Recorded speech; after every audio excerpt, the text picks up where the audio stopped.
are about to take a journey to Second Temple Jerusalem. We are starting over here in the Givati parking lot, which 15 years ago was, as its name sounds like, a parking lot. And then they started to excavate here and found unbelievable things, ranging from Byzantine government buildings to Second Temple mansions with incredible mosaic floors, to even going back to the time of the Hashmonaim and earlier, and perhaps Antiochus's fortress.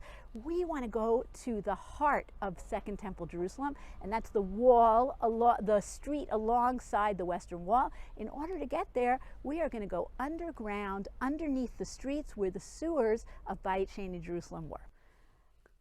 The real Olei Regel, the pilgrims to Yerushalayim in Second Temple times, would not have taken the route that we're taking. It's nice and cool and air conditioned down here, but they wouldn't have been going here because we are, if you look at this great picture, okay, we are actually down in the drainage channel. We are down in the sewers of Bayit Sheni Yerushalayim. If we were the Olei Regel, we would be up on the top. Now, Jerusalem in Second Temple times was a very, very sophisticated city. Okay, it had aqueducts to bring the water supply, and it had sewers to take the water supply out. And that's really something that we are discovering now. We are underneath what's called the Pilgrim's Road, right? This road that goes from Brechat HaShilach, from the Shilach pool, all the way down at the bottom, goes all the way up to the road against the Western Wall, against Har HaBayit. And if we were Olei Regel, this is where we would be up on top here, stopping down at the Shilach pool to trade some news, to hear the gossip, to find a place to stay, to go into the mikvah,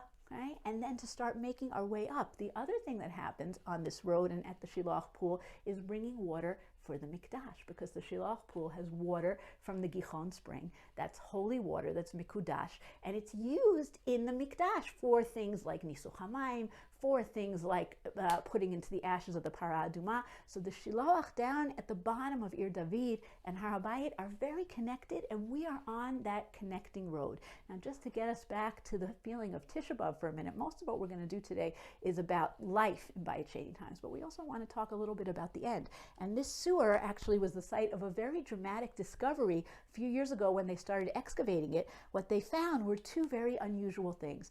Number one, they found down inside the sewers cooking pots. Strange, right? That doesn't really make sense. Why would you have cooking pots down in the sewers of a city? That's a bizarre thing. The other thing they found was that there was a point where the sidewalk had been violently smashed. Somebody was clearly trying to get down to the sewers. What's the story behind this? For that, we have to look at our Jewish historian of the time, Josephus, who tells us that the zealots, the Kanaim, the rebels against the Romans, at first things were going well, but when things started to deteriorate in Yerushalayim and they couldn't be protected anymore from the Romans, they retreat down to the sewers, and that's where they hide out.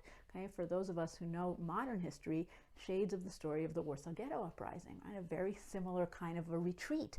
The story here does not end well. Okay, the rebels hoped that they could fight back from the sewers and, if necessary, escape out to the Judean desert. It seems that they are caught. That's that breaking in, right? The Roman soldiers actually come into their hideout and kill most of them. So it's a very, very terrible ending to the story. But for us to be able to come here and to excavate and to see what life was like here is really a very beautiful closing of the circle. So we are going to continue up on our Pilgrim's Road and make our way up towards the Western Wall. So we are actually standing inside of a cistern. Okay, we were in the sewers, we're still in the sewers, but this is actually a cistern, a bor mayim. Okay, this was meant to collect rainwater, and you can see, we know it's a cistern because if you look at the walls, you really have this amazing plaster, right? You can still see the plaster. The plaster was chemically analyzed, and we know it's the type of plaster that was used not in Bayit Sheni times, but in Bayit Rishon times. This is actually a very old cistern. Jerusalem in First Temple times also was sophisticated, not quite as much as Second Temple times, but they also had to worry about water supply, and they created this massive cistern. Now, why is it inside the sewers? Because this is an interesting part of the story of Jerusalem in Second Temple times. The great builder of Jerusalem is Herod. Herod doesn't care about things like history and preservation. Herod barrels through and creates his own stuff. So there's a cistern here. Too bad. I want to have a sewer here. So he just kind of pushes through. But for us, as people trying to understand the progression of history, this is great because it really gives us an understanding of water supply in 2 different time periods. So that's our cistern that we're in. We are almost out of here. We're almost going to be emerging onto the street. But meanwhile, let's enjoy the cool of the cistern. Okay, we are now underground, but we are in a place that we're going to be in another minute above ground, and that's the southwest corner of Har HaBayit, where the western wall and the southern wall meet each other. So we're going to see it on top. It's going to be very dramatic. As you can see, this is not quite ready for prime time here. It's not really open to the public, but it's kind of cool for us to be able to see it, and we're going to see its parallel up on top. Okay, our last thing that we're going to see underneath the ground is we're going to take a look at the western wall. But first, let's understand, what are all these bags here, right? It looks like a garbage dump. Very far from it.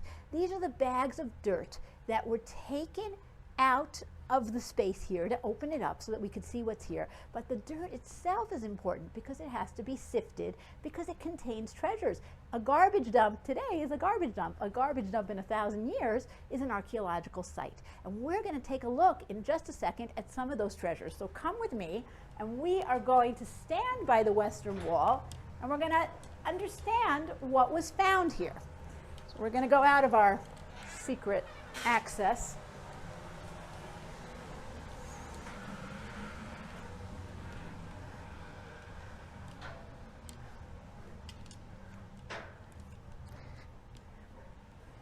So standing here by these gorgeous chiseled Herodian stones, which are not so perfect, right? And that's because they're underground. These were not seen by the public.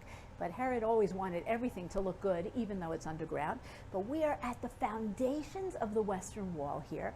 And in the drainage channel that we just walked through, they found a number of incredible treasures. So I want to show you, the City of David put out a great poster here, and there are a couple of things we want to see. First of all, a sign of the rebellion, of the war. They found a Roman sword, right, which is pretty frightening to see it even 2,000 years later. They found an etching of the menorah. Doesn't look exactly like the menorah that we have seen in other depictions, and perhaps this was made by someone who had actually seen the real thing in the Beit HaMikdash. One of the most intriguing things here is this seal. Okay, it actually was very, very small, and it's a seal that it seems was perhaps, it's 2 possibilities. Perhaps it was the seal on a jar, right, on a jar of oil or a jar of wine that was used in the Mikdash, right? Now, if you look at it carefully, you can see that it has letters. It's actually not that hard to read letters. And the letters say, Dalit Chaf Aleph, Dika, Lamed Yud Hey, Liyah. And archaeologists are trying to figure out what that means. So one suggestion is, Dika is Aramaic for pure, Liyah for God, for Hashem, pure to God. And that would make sense if we say that this was a seal on a jar of oil or a jar of wine or whatever it was. I bought it for my sacrifice. I want to make sure that it is tahor. I don't want it to be impure because then I can't use it. So that's one suggestion. The other suggestion, which I think is more intriguing, is that this is not a seal at all, but it's a ticket. What do I mean by a ticket? I come to the Beit HaMikdash.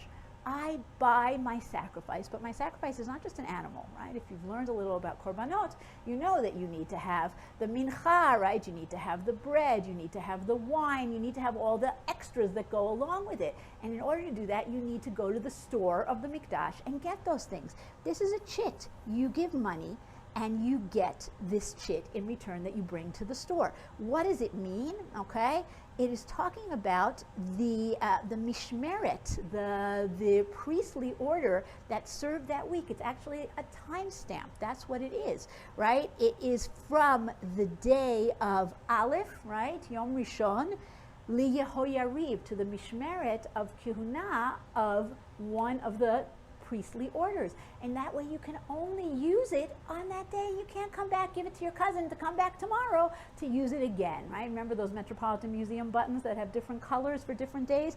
That's the idea behind this. Okay, one last thing that was found, and this is really also something super cool found down in the tunnels. This is a tiny little bell. Okay, it doesn't look like a bell, it looks like a disc, but it actually has a little bell ringer inside, okay? And we know that the robe of the Kohen Gadol, of the high priest, had all around it pa'amon v'rimon, pomegranates and bells. Could this be a bell that the Kohen Gadol lost as he was walking along the street here and it rolled down into the drainage channel? Maybe. We don't know. Okay, emerging into the sunlight. Ooh, it's very bright up here. Okay, let's understand where we are and where we came from. Okay, we started down by the Shiloach pool if we were Ole Regel. We walked up the road, okay, and let's take a look here. So we started down here. We were underground, but like we said, real Ole Regel would be on top, walking on the street, all the way up. We are now right by the southwestern corner. We're going to walk over there in a second, and we're right below what was called Robinson's Arch. And if you look now, you can see the archaeologists are now working in preservation. They're trying to make sure the stones stay in good shape. These are 2,000-year-old stones. They need a little tender, loving care. Okay, but this was actually a super important place. It was discovered in the 19th century by someone named Edward Robinson, American Christian Bible scholar who came here and noticed that there was something odd sticking out of the wall, and he was wondering what that could be. Now, in those days, street level was all the way up where the scaffolding is, okay? And he saw this thing sticking out of the wall. He was the first one who said, wait a second, what could that be? And he understood that it was a bridge that came down on the top of these stores that we're going to see, we're going to talk about in a second. And then there was a big staircase leading up, which you can see here, the staircase, and this was a pedestrian bridge to go up on top of Har HaBayit. So this was a major entrance for Ole Regel coming up to Har HaBayit. They would come on this street, do what they needed to do. We're going to see this was a whole shopping mall, and then make their way up to the top. So we are at one of the most important places for the Ole Regel before they enter the Mikdash. Let's walk down the street here. Take a look at the paving stones here. They're actually beautiful, right? They're in beautiful shape. But if we had been here 25 years ago, when this started to be exposed, right, these paving stones were pristine. And the reason for that is that they were redone only a few decades before the temple was destroyed. This was a beautiful new sidewalk, and people didn't walk on it that much. Most of the wear and tear you see on this street is from the last 20 years of visitors coming here, which is really kind of amazing. Okay? Now, people who have gone to the Kotel tunnels, let's just take a look at the length of this street. We started all the way down in the south.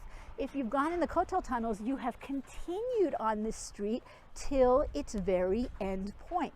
And if you remember doing that, you may remember that it comes to kind of an abrupt end with some actually unfinished paving stones that are sitting there waiting. And we don't know exactly why that happened. We think perhaps maybe people ran out of money, maybe Herod died, maybe the Romans stopped the project.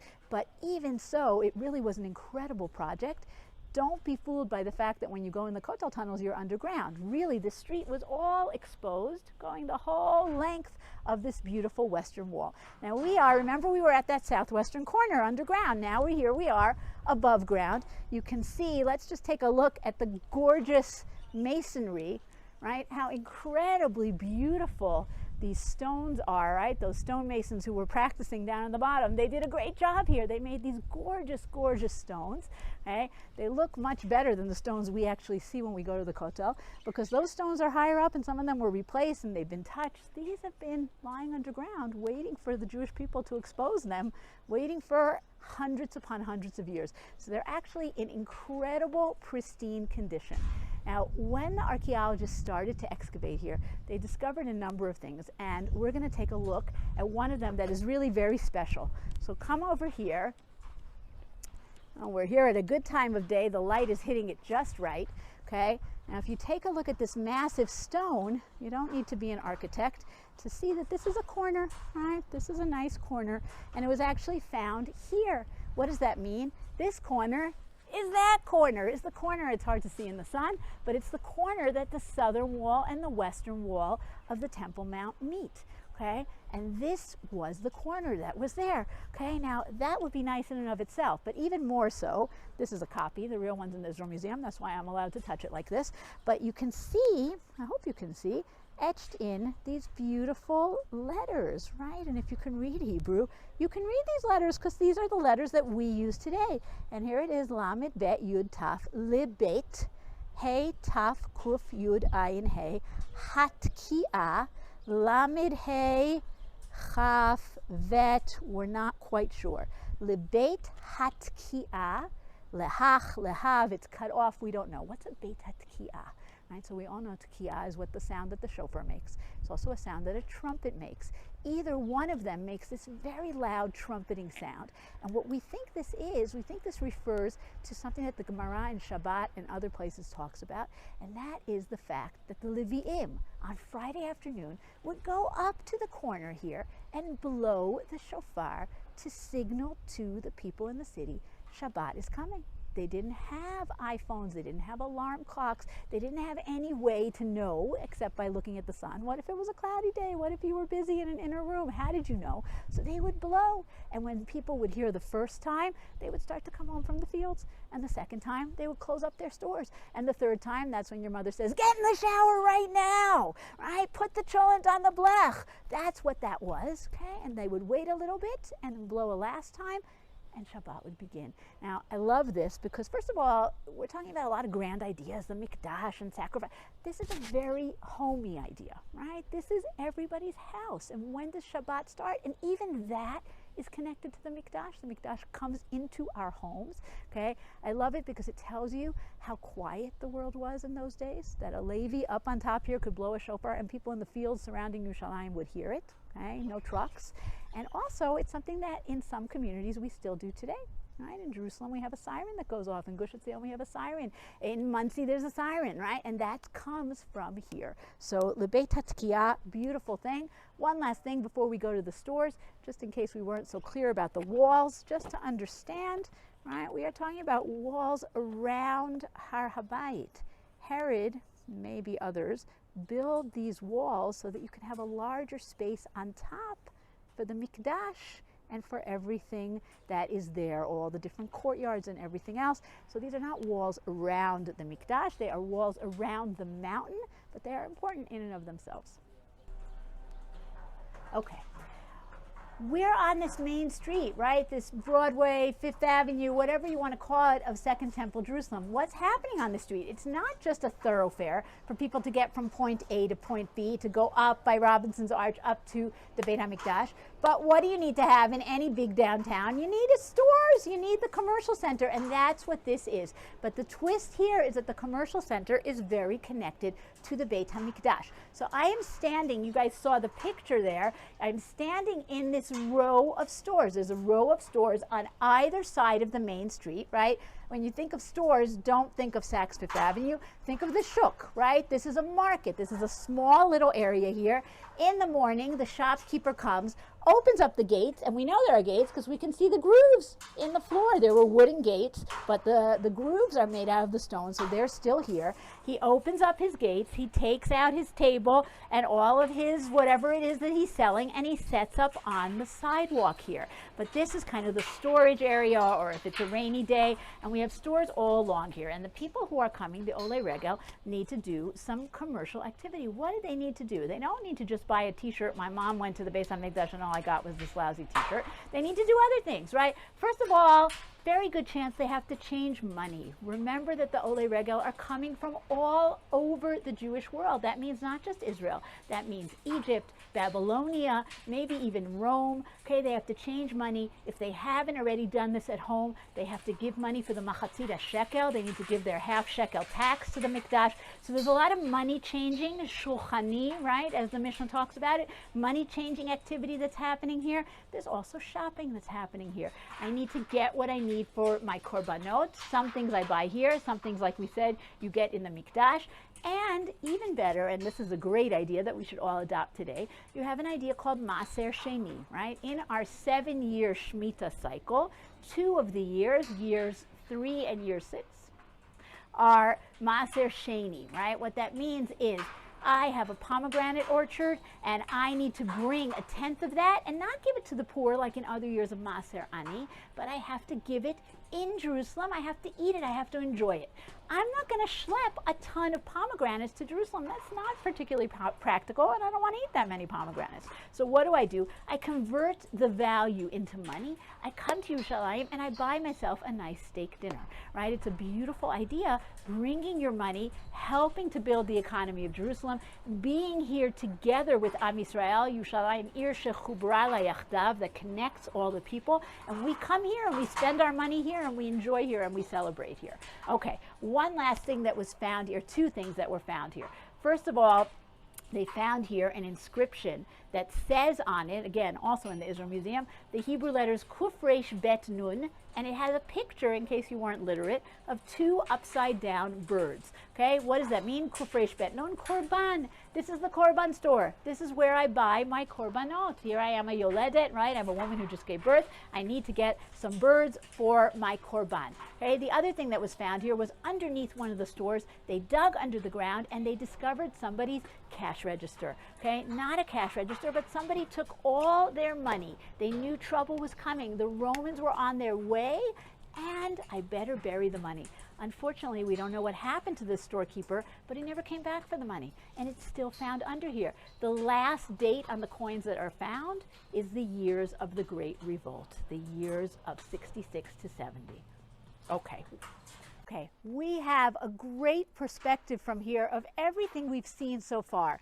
We have our whole street, we have the stores, you can see where the scaffolding is, that's where Robinson's Arch is. Okay, and again, if we were to continue walking, we would continue the length of the wall, but if we were Ole Regel, chances are good, this is the point where we would go up on top and go up to Har HaBayit.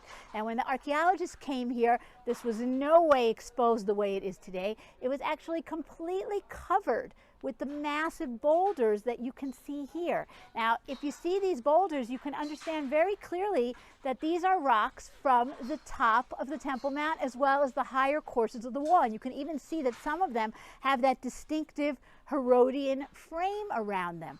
What's going on here? When the Romans come, attack Har HaBayit, they're in the Antonia fortress to the north. They come onto Har HaBayit and they start to destroy and to burn. Josephus talks about how they set the Mikdash on fire and it burns for more than a day. And they start to push the stones off the wall, and you have this terrible, terrible scene of destruction.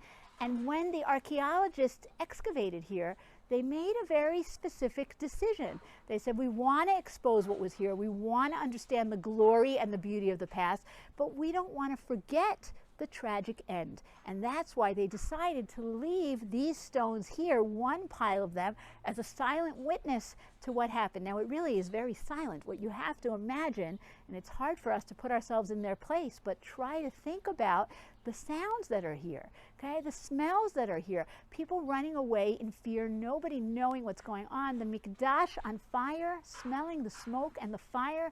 And this is that witness to that terrible, terrible moment of destruction. Now, obviously, we are talking about Tisha B'Av, and therefore we are focusing on the destruction, but we don't want to end with the destruction. So I want to finish with two last little stories for you. Okay, a little further down the wall, today you can't see it because it's covered by the scaffolding, the archaeologists discovered a pasuk, a verse etched into the wall. It's actually a pasuk from the very end of the book of Isaiah, okay, which we read on Shabbat Rosh Chodesh, and it says, "Va'atzmotechem kadeshet tifrachna," right? When the redemption comes, okay, your bones are going to be renewed like grass. It's a beautiful prophecy of redemption. Who etches it in? At what time? Sometime between the destruction of the temple and the rebuilt Jerusalem in the 21st century. Somebody writes it. We think maybe in the late Roman period, but what's really fascinating is that before this was uncovered, it was chosen, that pasuk was chosen as a memorial to the fighters, the defenders of the Jewish quarter who are buried on Mount Herzl. So it's a pasuk that talks about redemption, but also helps us to deal with loss. The other thing that I think is a beautiful reminder that we're living in a very different age are the walls of the old city in the background, the fact that we are now in Yerushalayim, the capital of the sovereign state of Israel, right? A city that is a home to so many people, Jews from all over the world, as well as Christians and Muslims living here, working here, and the city has become renewed again. So we are hoping for a Geula Shlema here in Yerushalayim, Ir HaKodesh. Thank you very much.